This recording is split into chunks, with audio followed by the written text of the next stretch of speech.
Salve, salve, morcegotes e morceguetes, sejam bem-vindos a mais uma live aqui na Caverna do Morcego, mais uma live não, perdão, mais um episódio do nosso podcast, e hoje retomando uma coisa que, enfim, sempre atraiu muita gente, eu sei que é a parte mais interessante, que é quando a gente traz pessoas aqui para a Caverna, então teremos uma convidada muito especial, Yara, professora da Unicamp, que vai trocar uma ideia com a gente, mas eu vou pedir para ela vir aqui se apresentar, trocar uma ideia. Seja muito bem-vinda, professora. Muito obrigado aí pela presença. O palco é seu. Opa, que legal! Mas muito obrigada pelo convite. Estou achando o máximo estar aqui na Caverna do Morcego. Adorei o título platônico, filosófico do seu podcast, também do seu canal. Enfim, é uma alegria para mim estar aqui. Eu sou Yara Frateschi, professora de Ética e Filosofia Política da Unicamp. E, enfim, trabalho com recentemente, né, mais recentemente com a filosofia escrita por mulheres, é um pouco também o lance dessa nossa conversa, né, o livro recém-publicado aí pela Vozes, que é a enciclopédia Mulheres na Filosofia, que você está aí em mãos, e eu acho lindo Aqui, de ver muito legal ver o livro, nossa, é alegria demais mesmo, ver o livro em outras mãos. da É hora. isso. Bom, professora, a honra é toda minha aqui de te receber nesse espaço, de estar Uhum. resgatando uma coisa que, enfim, a caverna ela nasce realmente numa brisa meio platônica. Embora eu tenha ido para a sociologia, eu estava nessa fase de começar a estudar filosofia, tudo, e aí nasce a caverna do morcego. Bom, é isso, professora. A gente está aqui com, né, o livro Enciclopédia das Mulheres na Filosofia, organizada por você, Halina Leal e Carolina Araújo, publicado pela editora Vozes, e que vem trazendo uma coisa, né, antes de falar do conteúdo em si, mas da própria temática, né, um resgate que está sendo feito em várias frentes, né? Eu estou aqui, inclusive, com outro livro que é o que a gente trabalhou na caverna, que é a teoria sociológica para além do cânone, que faz esse resgate da sociologia para fora da questão da Europa e também pegando uma parte para falar sobre as mulheres que são esquecidas e tudo. E eu queria saber, então, primeiro, né, você como professor de filosofia e tudo, eu vi que várias pesquisas são feitas por pessoas que estão em mestrado, doutorado, então, se você vê que também existe aí um movimento dentro da própria universidade acadêmica de começar a revirar onde a galera não revirava, como você enxerga esse movimento para além da construção do livro, assim? Eu acho que é um tema do momento que afeta diversas áreas, né, Marcos? É assim, é isso que a gente está fazendo na filosofia, de contestar o cânone, tal como ele foi construído, né? E ele foi construído canonizando, né? Elegendo como, enfim, as figuras exemplares, né?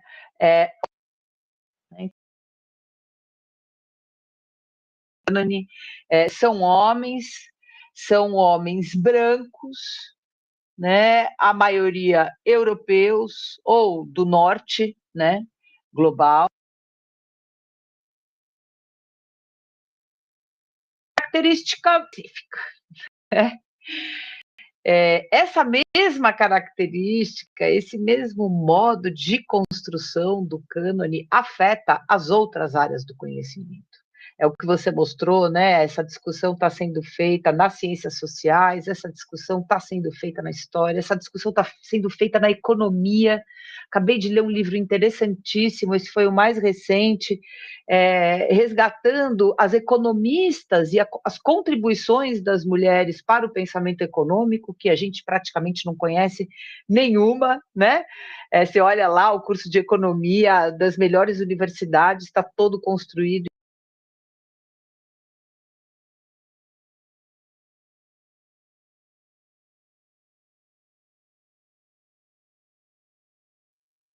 faz a gente pensar, bom, o que está acontecendo, né? E eu acho que é isso, é alguma coisa que vem de fora para dentro da universidade, acho que esse é o lance que a gente tem que notar, finalmente, né? É uma série de demandas que nascem fora, que nascem nos movimentos sociais, que nascem nos movimentos de mulheres,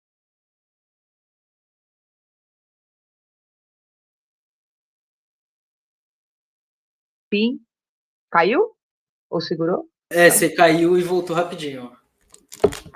Ah. Você estava falando dos demandas dos movimentos sociais, do movimento de mulheres. Isso. E que provoca, né, e que de alguma forma afeta a universidade, afeta as áreas, né, do conhecimento, com uma demanda que está fora, né, que está lá do lado de fora dos muros, que é bom, as mulheres reivindicando mais espaço na política, em todos os âmbitos da sociedade, da esfera pública, elas também estão reivindicando mais espaço ali no cânone filosófico, as pessoas negras a mesma coisa, né, e assim vai, é isso que está realmente rolando de muito interessante, eu acho, no momento, e a enciclopédia vem no bojo, né, dessa ampla discussão, como eu disse, afeta todas as áreas, e que está num sentido que eu gosto de dizer, né, de democratização desse espaço de conhecimento. Sim.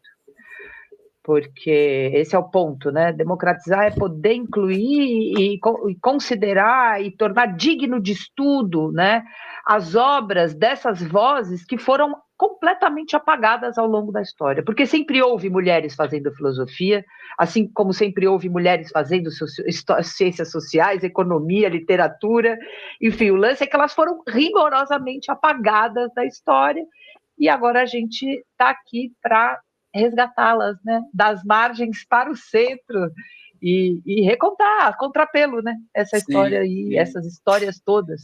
Esse é o lance, né? Eu acho muito interessante que nessa introdução que vocês construíram, né, para uma versão mais rigorosa e plural da história da filosofia, vocês marcam essa questão do próprio pedido feito pela maioria das mulheres sobre a questão da educação, né, sobre a questão desse acesso de, tipo, assim, a gente está aqui falando e tal, a gente também quer estudar isso, a gente quer que mais pessoas venham estudar, mais mulheres venham estudar e tudo. E aí você provoca essa democratização de baixo para cima, né? De as pessoas vão estudar, as pessoas vão começar a pesquisar e tudo vai se tornar mais plural por isso. E aí, perguntando até de uma questão que fica até um pouco mais técnica e tudo, como se deu a escolha? Porque vocês começam, né? Para quem ainda não tem em mãos livros, e com certeza a gente vai deixar o link para comprar embaixo, óbvio, né? Mas tem, né? A primeira parte, por exemplo, fala sobre a antiguidade.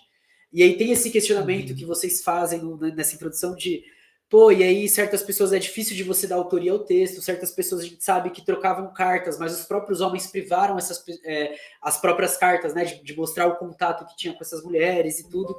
Como que se deu muito essa seleção, essa escolha, essa ordem de pessoas? Como que foi isso? Tá. Bom, então, primeiro contar um pouco, acho que é legal falar do projeto, né, porque é um projeto que tem inspirado outros, a gente está muito feliz, né, com isso. Esses dias fiquei sabendo, inclusive, que aí está sendo construída uma enciclopédia das mulheres nas ciências sociais, já um pouco inspirada aqui também, legal demais, né?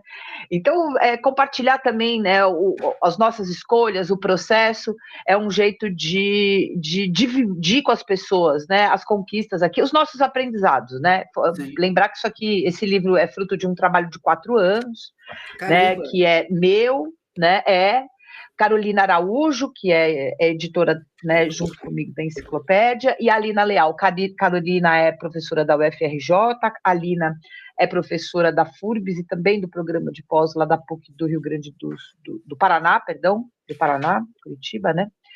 E nós editamos juntas esse primeiro volume, espero que seja só um primeiro, que envolve, né? Já fica aqui, né, para a editora Vozes. Alô, Vozes, queremos lançar o segundo. Vozes. Aí, ó.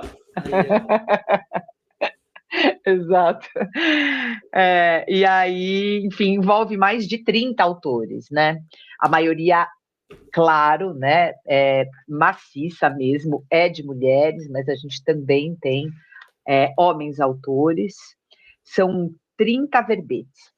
Então, são 30 verbetes, 6 da antiguidade, 6 do medievo, 6 da modernidade e 12 da contemporaneidade. Então, começa lá com... gente, é mulher, né? É mulher pra caramba. É mulher pra caralho, da hora.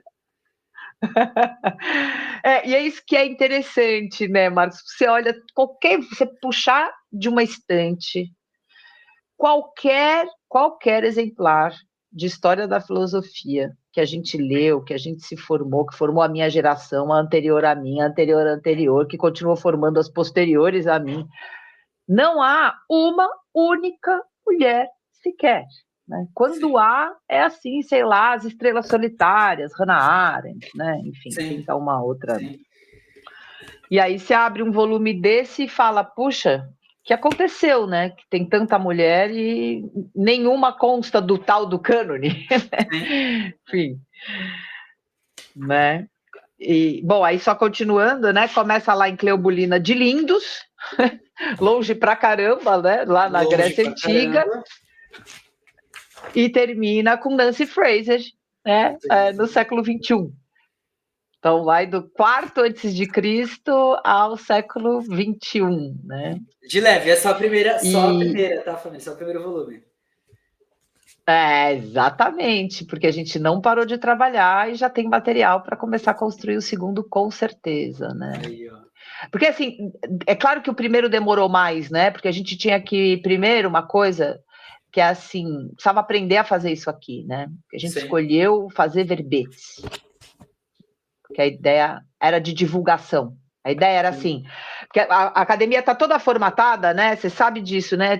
E esse ambiente que é de produção de ciência, de conhecimento, né? Para artigo científico, né? Para a gente produzir análises muito aprofundar, artigos ou enfim, teses, né? Que são análises muito pontuais, muito aprofundadas, levadas assim às últimas consequências, né? Detalhadas, especializadas. Só que a gente, para poder chegar aí, a gente precisa fazer com que essas mulheres sejam conhecidas. Então, a ideia era criar um hábito, né, que a gente não tem de uma escrita diferente, que a gente não aprendeu a fazer, que é essa escrita mais de divulgação, né, de apresentar em linhas gerais, né, uma autora, que implica contar um pouco da vida dela e implica também, enfim, apresentá-la, né, as suas obras, os temas que ela tratou com mais frequência, e isso é extremamente trabalhoso, porque uma pessoa, para poder chegar a fazer essa apresentação, ela tem que conhecer aquilo tudo, ela não pode, né? É um trabalho de síntese, dificílimo de ser feito, né? Sim. Então, demorou, né? Tem uma coisa que vocês falam também nessa introdução, né? Que é obras, tratados, romances, poesias, cartas. Você tem um número muito grande de coisas para você compor, olhar e falar, ó, a pessoa escreveu isso, tá? E quando que ela escreveu isso? Por que ela escreveu isso? O que estava acontecendo? Enfim, realmente, estruturar tudo isso. Expressar num verbete é um trabalho complicado. É super complicado, é muito.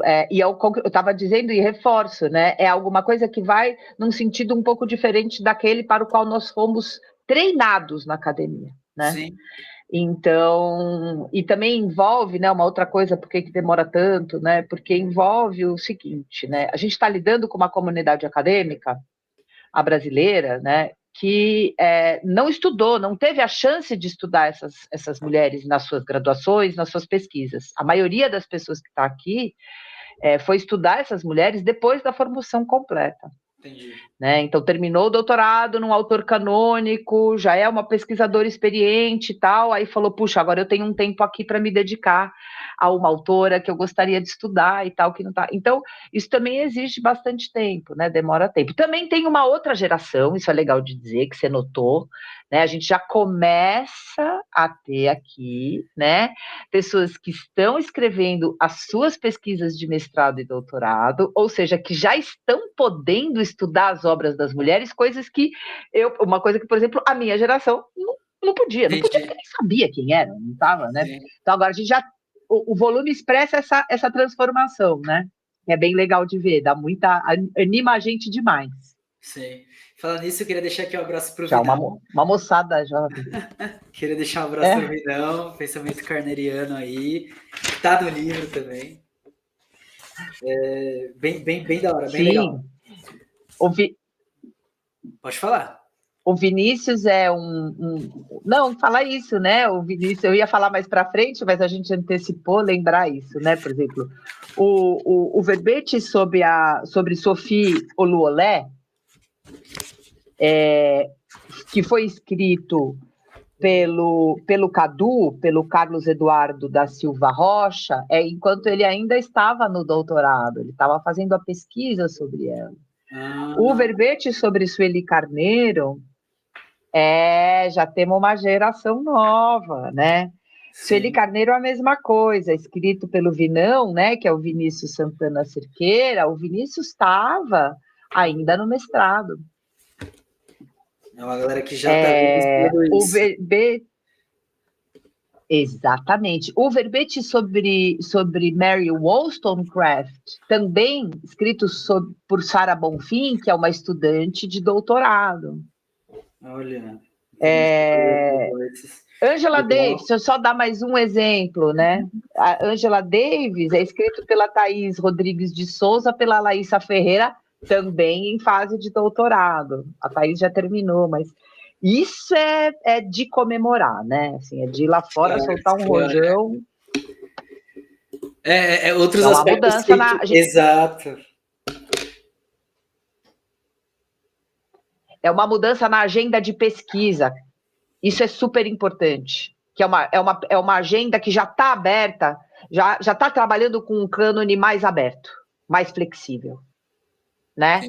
Mais inclusivo, mais enegrecido, isso é super importante, e mais feminizado, vamos pôr nesses termos, né? Sim. Você ter alguém que hoje está podendo fazer um doutorado em Angela Davis, ou como no caso do Vinão, em Sueli Carneiro, isso aí é uma mudança muito importante no âmbito da filosofia acadêmica. Muito. É isso, né? Que é o que vocês estão pontuando, né? Essa questão de o que era pesquisado e também o grupo que acessava a universidade, e hoje tem essa transformação. E aí vocês conseguiram captar boa parte disso, né? No primeiro volume do Enciclopédia Mulheres na Filosofia. E assim, é interessante porque realmente é um número de nomes, né? A galera que está ouvindo, que não adquiriu o livro, já ouviu uma parte desses nomes agora, mas é realmente um número muito grande. São 30 mulheres, então assim, a gente está falando de 6 pessoas na antiguidade. É isso. É realmente um movimento a contrapelo muito forte. Mas aí, retornando, então, e como foi a escolha, por exemplo, dessas mulheres da antiguidade, assim? Porque... Sim. Não é fácil, não é uma coisa que você encontra por aí. Ah, nossa, tem essas 6 mulheres aqui, vamos... Não. Como que foi esse processo? Tá, então, acho que primeiro lembrar, né, que é o seguinte, isso aqui que a gente está fazendo no Brasil está sendo feito em outros lugares do mundo, né? É meio um espírito da época, né? Essa, digamos, essa revisão feminista da história da filosofia, eu gosto de pôr nesses termos, né?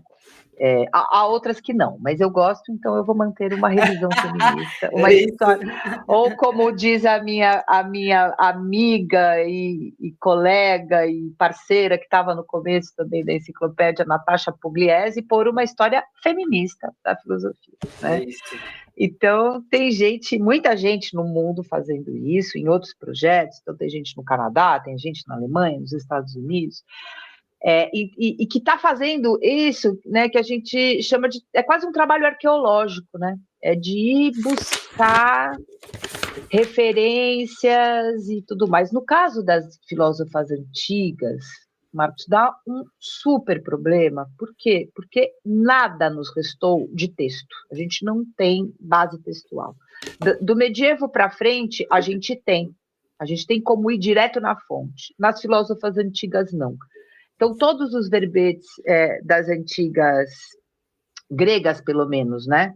Das antigas gregas, de Banzhal tem, a China preservou. Olha só, porque a gente tem uma, né? Mas o caso de Cleobulina, de Lindos, Aspásia de Mileto, Hiparca de Maroneia ou Hipácia de Alexandria, o que a gente tem são verbetes construídos a partir do que se foi dito sobre elas. Tem uma doxografia aqui.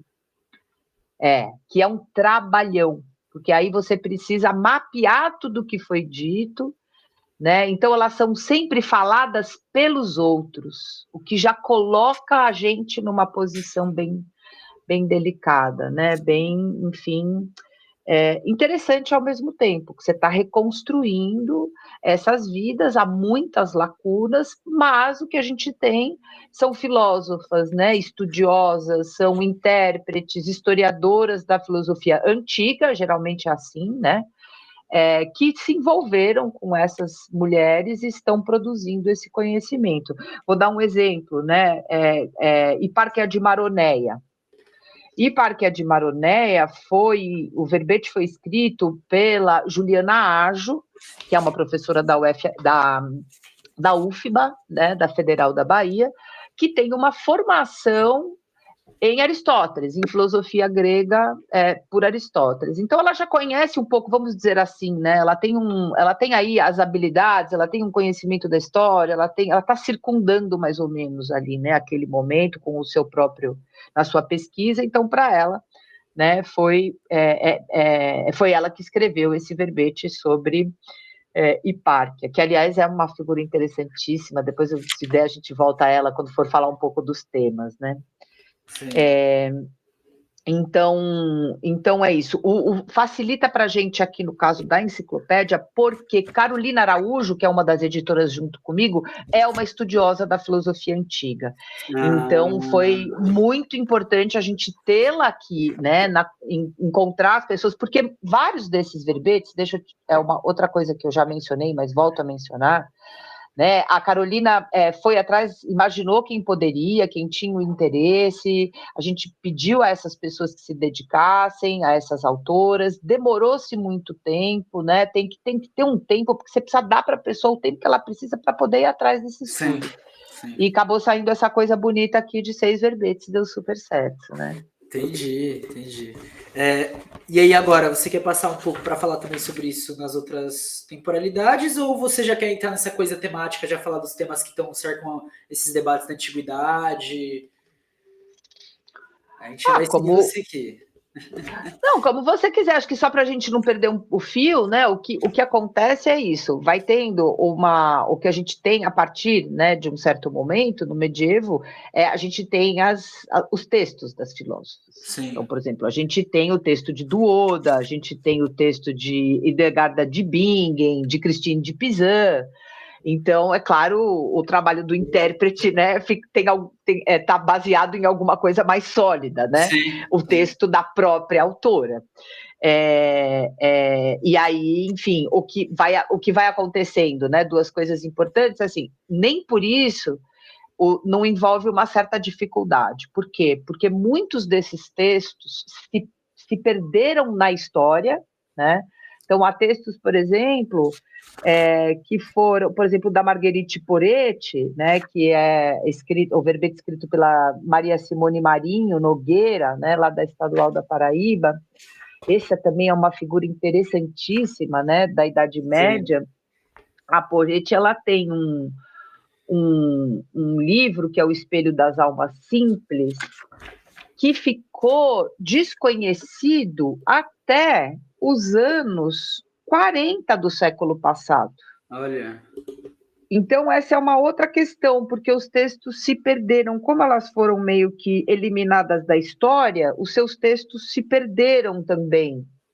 Então, você tem aqui um trabalho que é de encontrar de novo esses textos e atribuir autoria, porque muitos com autoria escondida, até para poder circular, mesmo que clandestinamente, né? Então, aqui está envolvido uma outra questão que é, enfim, descobrir, atribuir autoria, aí isso poder chegar num ambiente de pesquisa, que é esse o nosso, né? Para a gente, enfim, poder dar um legado, né, a essas mulheres, porque quando você tira elas da história, você nega a elas que elas tenham um legado, que elas fiquem, que elas sejam estudadas, que elas sejam lidas. Então, está tudo isso envolvido, né, nesse processo de redescoberta. E aí vai facilitando, né? Com o passar do tempo vai ficando menos difícil, digamos assim, mas interessante. Sei lá, só vou dar mais um exemplo. Você chega, essa filósofa não tá aqui, mas é um exemplo interessante. quanto tempo demora para descobrir todas as obras que se escreveu, porque geralmente você descobre uma obra e não sabe que ela escreveu mais muitas outras. O Entendi. exemplo que eu ia dar, que é o da Margaret Cavendish, que é de uma inglesa do século XVIII, XVII, 17 para 18. Esse caso é muito interessante, porque a gente descobriu um panfleto, depois descobriu um tratado, depois mexeu mais um pouco e descobriu que ela tinha escrito 6 volumes da história da Inglaterra, que ficou completamente perdido. Como é que a pessoa escreve Olha, 6 volumes? Entende? Então, tem isso, né? É muita pesquisa, tem que ir para as bibliotecas, tem que ir. E você geralmente descobre uma mulher por outra, né? é isso. E aí até Fala. você achar, aí você encontra texto que está num lugar, texto que está em outro, e não sei o quê. Aí vai ter também essa questão de tradução, né? Porque não é porque está aí também que vai estar com acesso para a gente conseguir ler já. Caracas. Não tem, né? Não tem essa. Tradução aliás, é a grande questão para a gente aqui no Brasil, né? Não pode esquecer que como é que a gente fez, por exemplo, como é que construiu lá o curso da USP, né? Sim. Só foi possível, em grande medida, levar aqueles filósofos todos para a sala de aula porque teve a coleção Pensadores. Sim.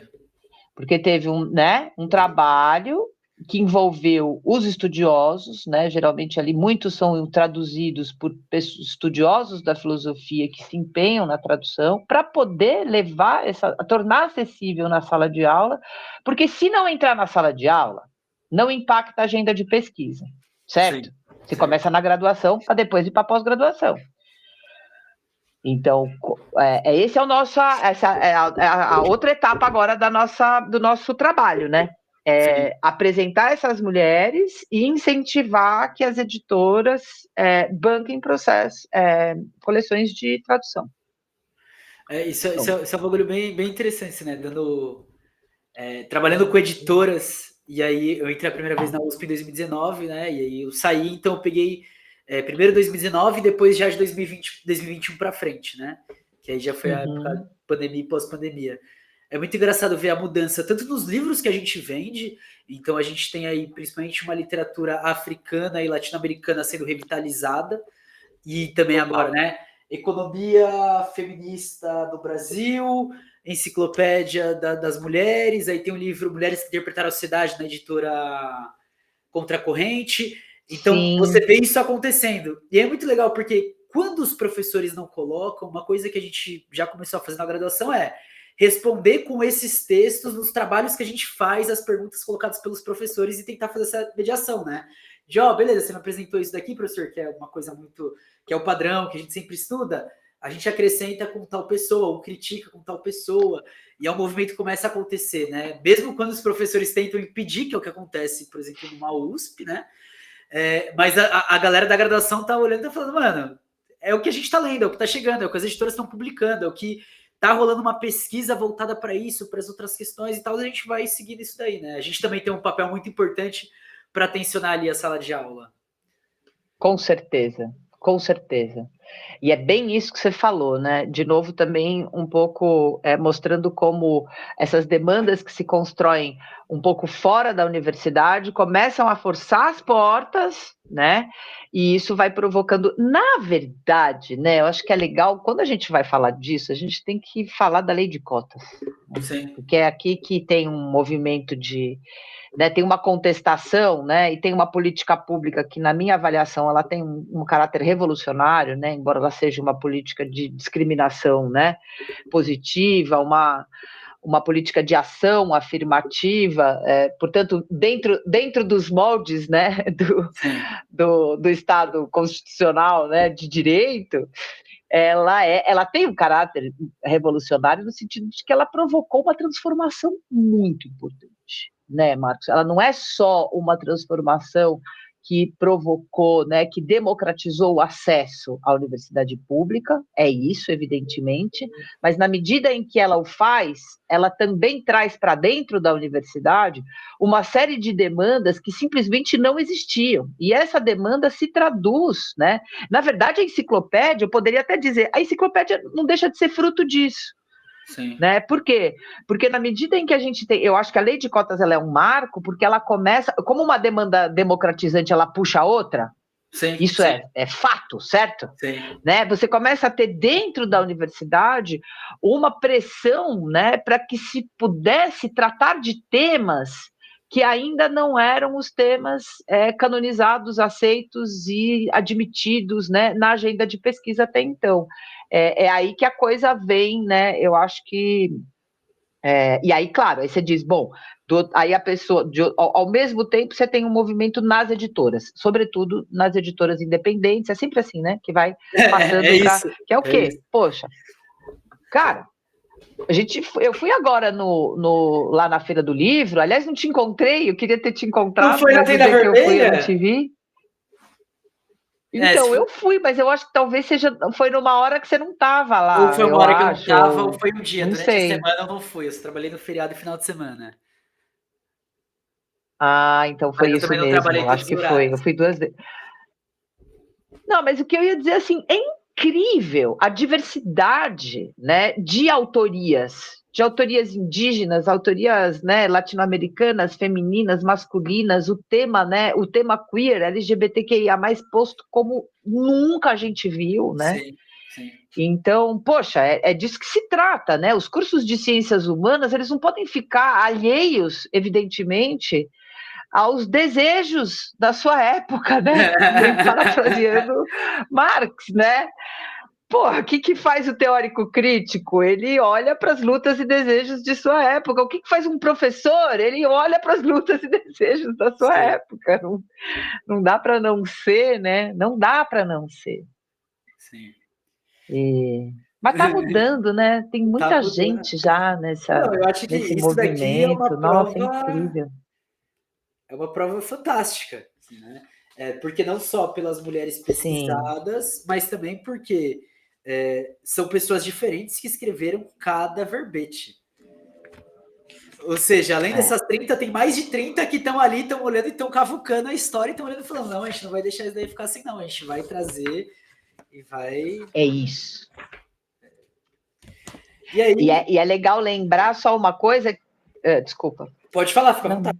Não, fica à manda vontade. ver. Pode falar, pode falar, pode falar. Eu ia mudar, então pode continuar. Não, é só lembrar assim, não são verbetes Wikipedia, né? Nada contra, aliás, ela faz lá o seu trabalho. São verbetes densos, né? São verbetes Sim, conceituais, são verbetes de 5.000 palavras, né? Para mais, em torno de 10 páginas aí de Word, no livro um pouco mais. Então, assim, a gente está falando de verbetes que têm a ideia de uma apresentação geral, mas um compromisso conceitual.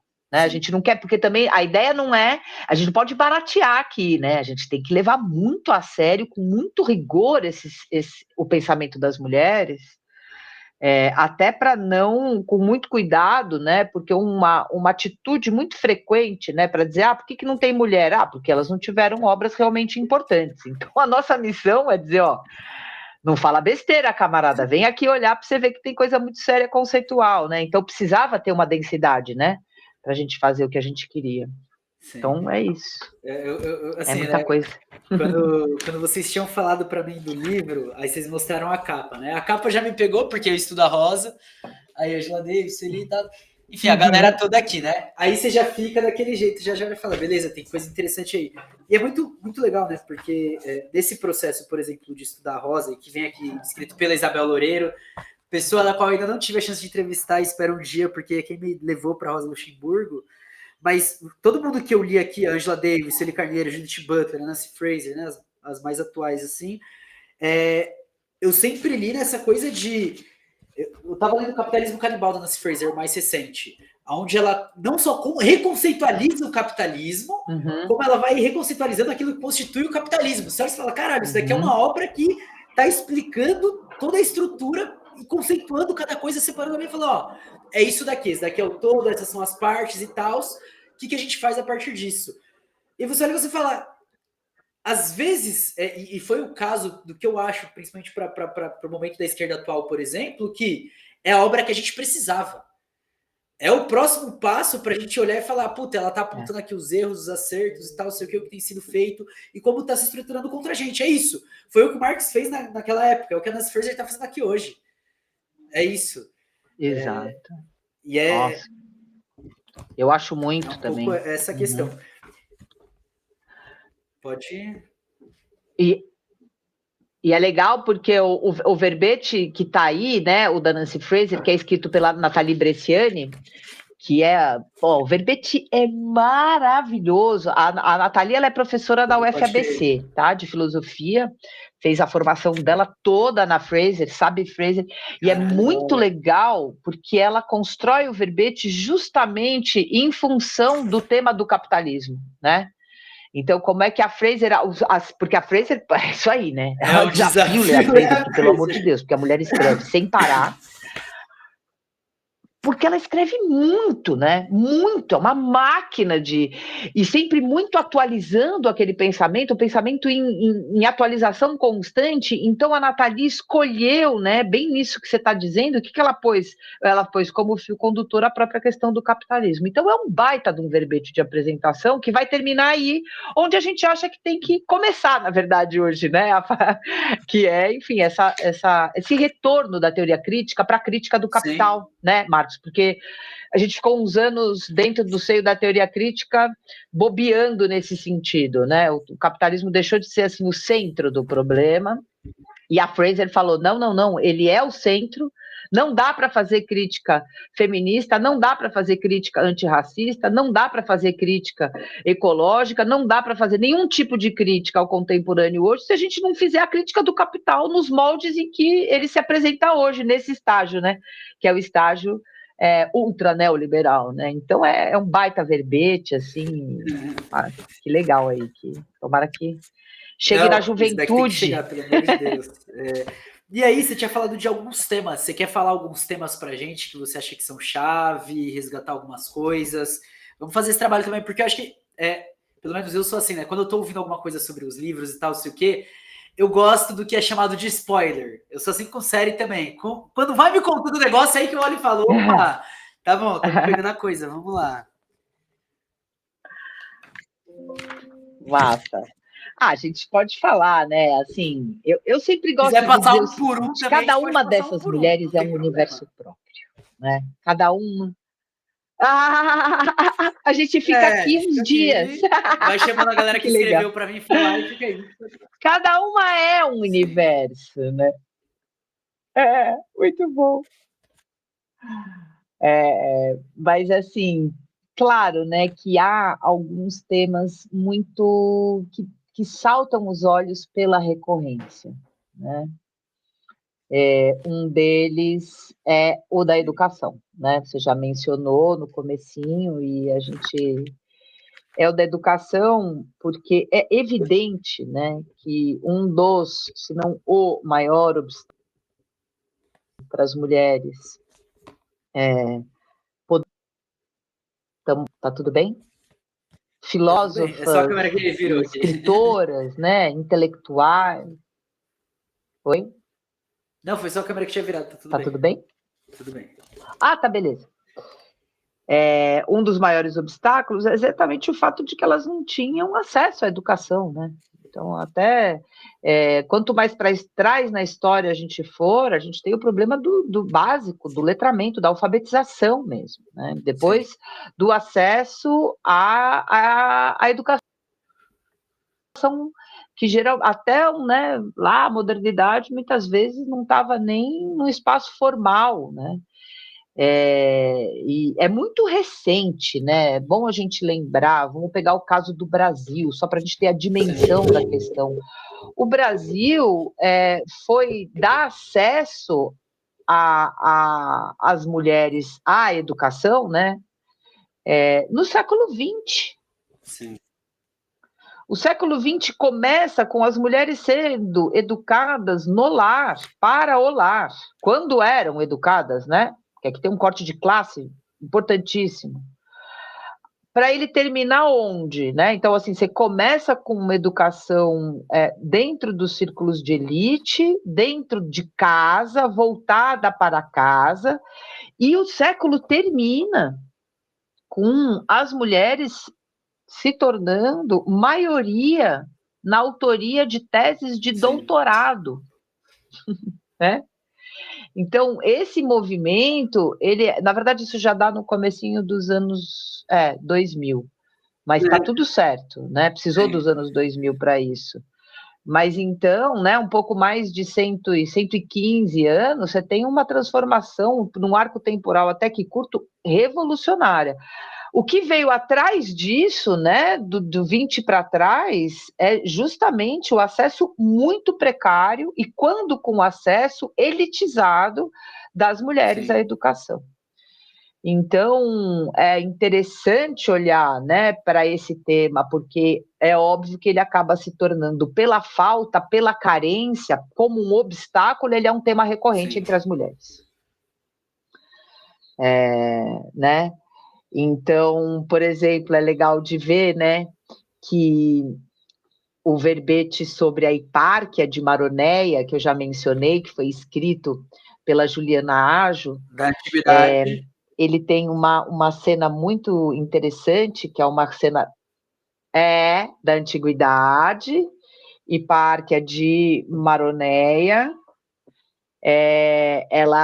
Essa cena é uma cena contada pelo Diógenes Laércio.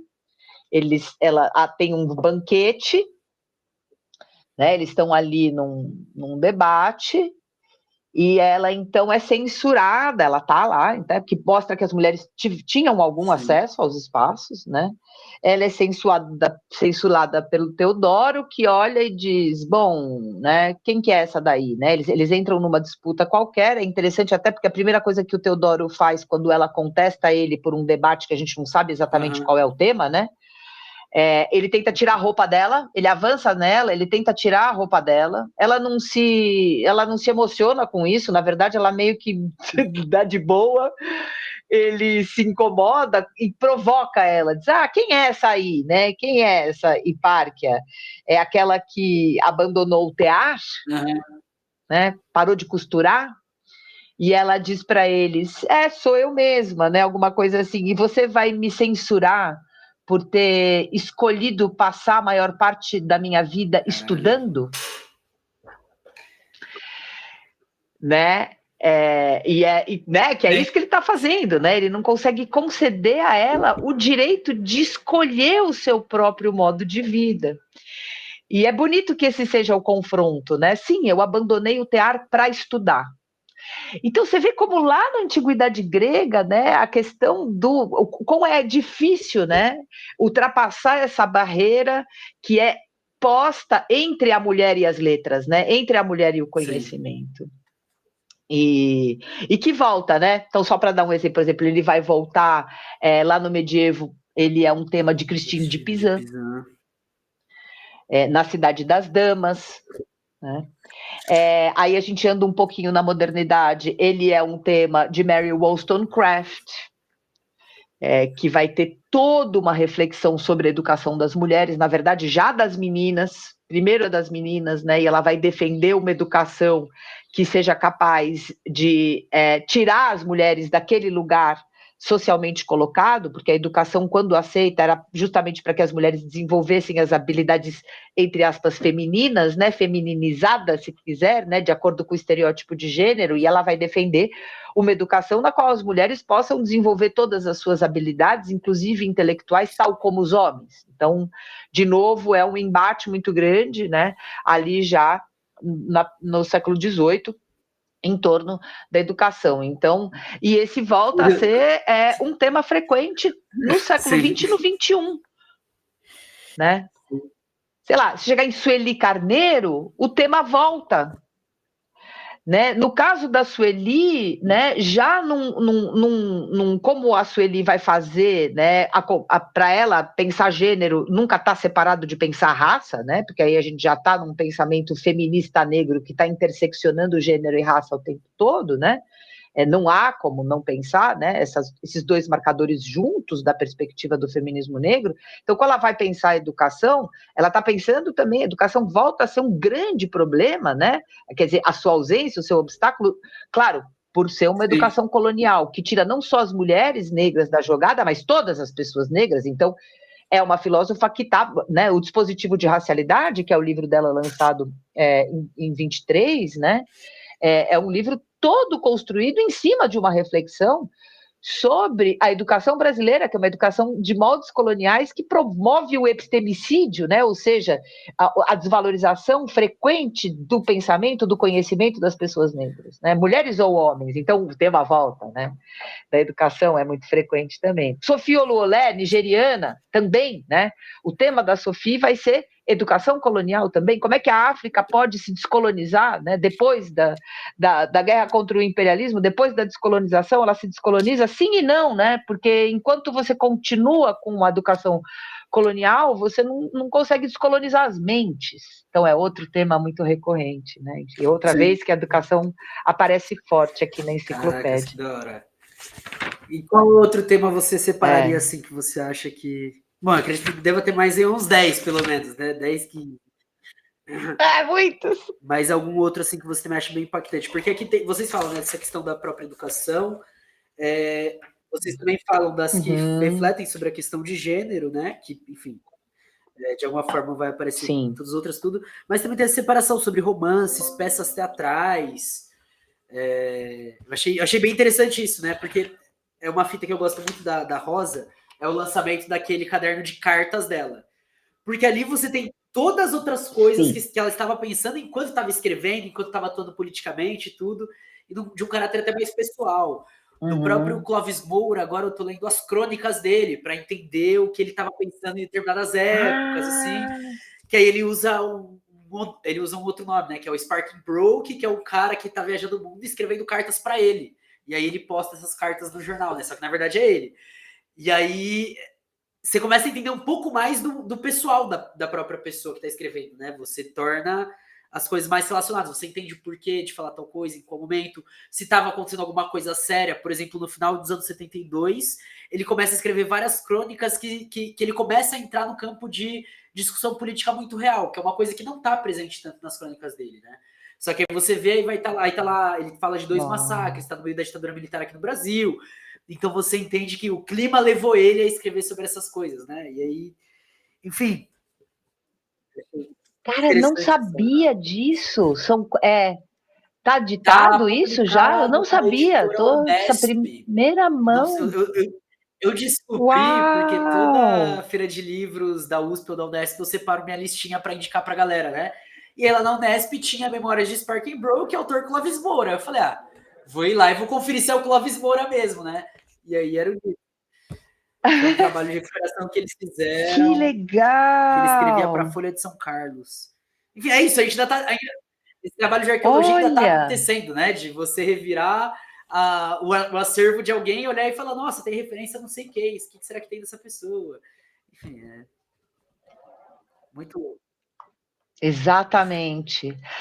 Nossa, que interessante, adorei essa dica, vou atrás disso agora mesmo, assim, porque, claro, me interessa muito isso que você está falando, pelo seguinte, o que a gente descobre, né, construindo a enciclopédia? Que se fez filosofia em gêneros literários muito diferentes que não são os convencionais. Né, que não são os. Então, você fala assim, bom, gênero textual convencional na filosofia, o que é? Tratado, né? Sim. Por exemplo. Então, que é onde a gente aprendeu a ler a maior parte, né? Enfim, são obras sempre assim, digamos, dissertativas, com uma certa característica que a gente conhece muito bem, né? Que é o convencional. O que a gente vai descobrindo? Que as mulheres fizeram filosofia em bases textuais, em gêneros, né? Outros. Numa outra caverna. Por exemplo,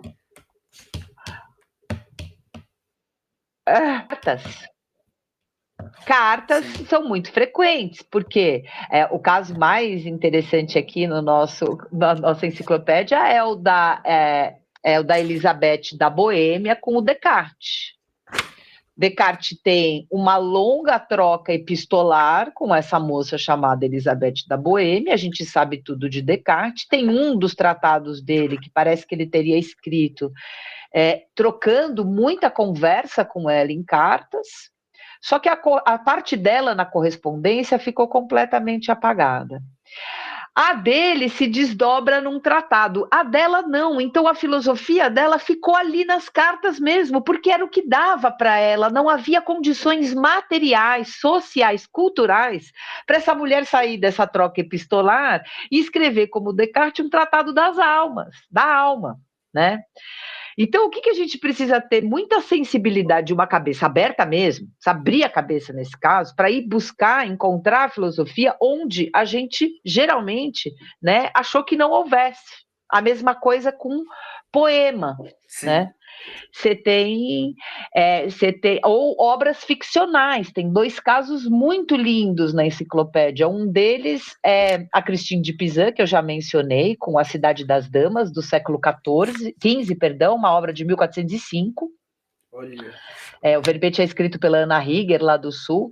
E Cidade das Damas é o quê? É uma obra ficcional. Ela constrói a ficção de uma cidade construída por mulheres, para mulheres, onde elas teriam uma espécie de lugar seguro no mundo para ser quem elas queriam ser. Para ler o que elas queriam ler, né? Para falar o que elas queriam falar. É uma ficção, é uma utopia. O outro caso é de Margaret Cavendish, que tem uma obra ficcional também, que é no estilo de uma utopia, né? Que é O Mundo Resplandecente. Olha que título mais lindo. Sim. O Mundo Resplandecente. Esse verbete eu tenho, aliás, deixa eu só fazer uma coisa, porque foi Fica à escrito por vontade.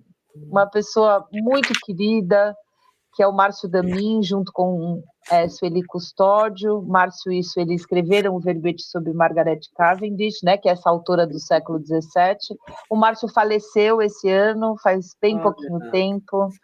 Então, quero deixar aqui um registro da saudade, da gratidão por ele ter, enfim, né, podido contribuir com a enciclopédia antes de partir. Enfim, fecha parênteses. Que é difícil falar disso, mas eu não posso não falar dele. Fica à vontade. Enfim, que são obras ficcionais. Mas obras ficcionais nas quais tem o quê? Tem filosofia. Foi o jeito que elas encontraram de escrever as suas próprias obras filosóficas, né? Então, sei lá, vai mais um exemplo. A Inês de la Cruz, que escreveu em cartas, poemas. A Mary Wollstonecraft é um caso emblemático, ela escreveu de tudo.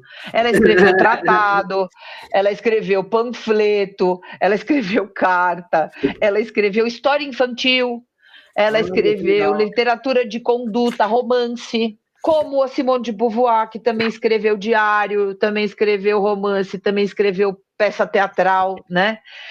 Então, o que interessa, assim, para a gente, né? Eu sempre falo isso, quando a pessoa vai ler a enciclopédia, ela precisa estar atenta para isso. Parece que é tão bonito ver, né, como é que a filosofia acaba estando nos lugares onde a gente não imagina. É claro que talvez isso se deva a uma... Pode ser, né? Que isso se deva ao fato de que as mulheres, por não terem acesso, né, digamos, aos círculos oficiais, à educação formal, a esse gênero mais difundido, elas fizeram onde dava, elas fizeram para todo lado. Porque, claro, as mulheres podiam escrever poema, elas não podiam escrever filosofia, então escreve filosofia em poema. Sim. Então, como é que de uma carência, de uma imposição, né, de um limite, sai uma coisa que é muito interessante? É criativa, é desafiadora, né, para gente que está aqui lendo elas. Então, isso é um barato também de ver. Eu acho que é isso, né? Aproveitando que você puxou até essa pausa em homenagem ao Márcio, é um pouco disso, né? A gente está revirando não só a história crua como algo frio, mas a gente está revirando realmente vida, né? No fundo é isso. Eu gosto muito de fazer essas analogias com a Terra, né? De a gente estar olhando para sementes que vieram antes e geraram o que a gente tem hoje, e olhando e falando como que a gente faz para que essas sementes voltem a ter contato, a ter relação, reconstruir, meio que agroflorestar o mundo aqui dos livros, das ideias também, né? É interessante, assim, Sim. É muito isso que está acontecendo mesmo, né? E aí, professor, então, depois dessa breve apresentação, né, volto a dizer para as pessoas, vai estar na descrição o link para comprar o livro. Obviamente, quando eu estiver lendo, farei igual com os outros livros, que eu sempre trago trechos, trago informações aí nas redes sociais, então acompanhem também. E, professora, daí então sua despedida, últimos recados e algumas indicações assim para a galera. Fala, ó, vai por aqui, vai por ali, vem ter aula comigo na Unicamp, enfim, fica à vontade. Com certeza, né? Assim, acho que eu diria o seguinte, né? Que é isso. Primeiro, a enciclopédia ela pode ser lida de diversos modos, de trás para frente, do meio para o fim. Cada mulher dessa é um mundo em si próprio, né? Porém, é também muito interessante ver a história acontecendo através das obras dela. Porque aí é um pouco, né, Matos, um pouco na linha do que você vinha dizendo, assim, e especificamente no caso do nosso caso, né, como é difícil a gente construir uma memória, né, a gente tem um problema com a memória, a gente tem um problema com o passado, a gente não consegue, Sim. né, parece que enfrentar o nosso passado, acessar ele. Então, eu gosto de ler o livro, né, na linha do tempo, também porque ele conta uma coisa super importante, que muitas das coisas que nós estamos falando hoje, que as mulheres estão falando, né, do fim do século passado para cá, já está sendo falado por elas há séculos e séculos e séculos, né? Claro que sempre no desdobramento da história, sempre em contexto, sempre no seu próprio tempo, mas os temas, né? Como a própria discriminação de gênero, ela é recalcitrante, ela teima, né, em permanecer, e o capitalismo, enfim, é responsável, né, por a gente não conseguir também mudar isso de forma, né, com muita dificuldade, né, tudo que a gente faz fica sempre precário em relação, né, ao que o capital espera da posição da mulher na sociedade, enfim, há uma recalcitrância, mas mesmo antes de havê-lo, né, a mulher já tinha, porque o patriarcado é mais antigo que o capitalismo, as mulheres já estavam sofrendo. Então, é interessante notar, né, e não só sofrendo, porque onde tem sujeição tem resistência, elas também estavam resistindo. Então, ler na ordem do tempo é interessante para a gente perder essa ilusão de que a gente está inventando a roda, esse presentismo, sabe? Um eterno presente, que parece que não tem passado nem tem futuro. E isso é bonito de ver. Eu espero mesmo que a enciclopédia nos dê mais munição, mais repertório, né? Porque quem acessa o passado tem melhor repertório para lidar com o presente, né? Tem melhor repertório para projetar um futuro. Então é isso que eu queria mesmo, que, enfim, se a enciclopédia ajudar um pouquinho, eu já estou feliz, já cumpri um papel nessa vida. É isso, e com essas É isso. belíssimas palavras a gente encerra o episódio de hoje. Muito obrigado para você que ouviu até aqui. Enfim, redes sociais da professora, se ela deixar, eu vou deixar na descrição. Não esqueça de comprar o livro. Não esqueça de apoiar a Caverna, seguir a gente, vai estar tudo aí embaixo, vocês sabem como que é, ler o texto que vai estar aí na descrição. Tamo junto, a gente se vê no próximo episódio. Até mais. Tchau! Tchau!